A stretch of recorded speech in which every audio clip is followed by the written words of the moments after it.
আপনি যদি কাহারও জানাজায় দৌড়াইয়া যান, একদিন দেখবেন আপনি মারা গেলে আপনার জানাজায় মানুষ দৌড়াইয়া যাইব।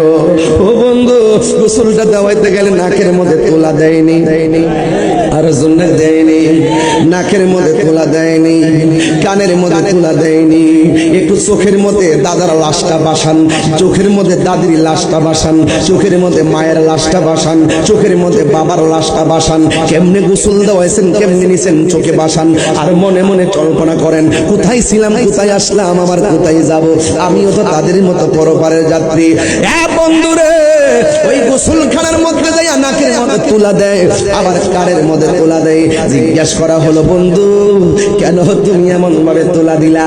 তখন কি উত্তর দিয়ে জানেননি? ভাই আমরা পানি ডাইলা গোসল করামু, নাক দিয়া যদি ভিতরে পানি যায়, কান দিয়া যদি পানি যায়, অথচ নাক দিয়ে পানি গেলে কোনো কিছু হয় না, কান দিয়া গেলেও কোনো কিছু হবে না, সে লড়তে পারে না, চড়তে পারে না, লাশ হয়ে পড়ে আছে।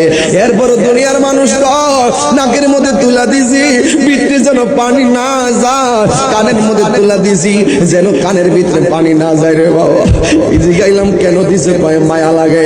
কয় জানি না কেমনে কানের মধ্যে পানিটা ঢুকাইতাম, জানি না কেমনে নাকের মধ্যে পানি ঢুকাইতাম। দেখছেন নি কত মায়া, বেশি গরম পানি দেয় না, ওই গরম লাগবো কত মায়া, বেশি ঠান্ডা পানি দেয় না, ওই ঠান্ডা লাগবো কত মায়া। কুসুম গরম জল দিয়া তারে গোসল করা কত মায়া, আবার সুন্দর করে নতুন জামাটা পরা তুলবান দিয়া কি সুন্দর করে জামাটা ভরাইয়া দেয়, কত মায়া। পুরান কাপড় দেয় না, দামি কাপড় টাইন না দেয়, কত মায়া, মায়া রে মায়া।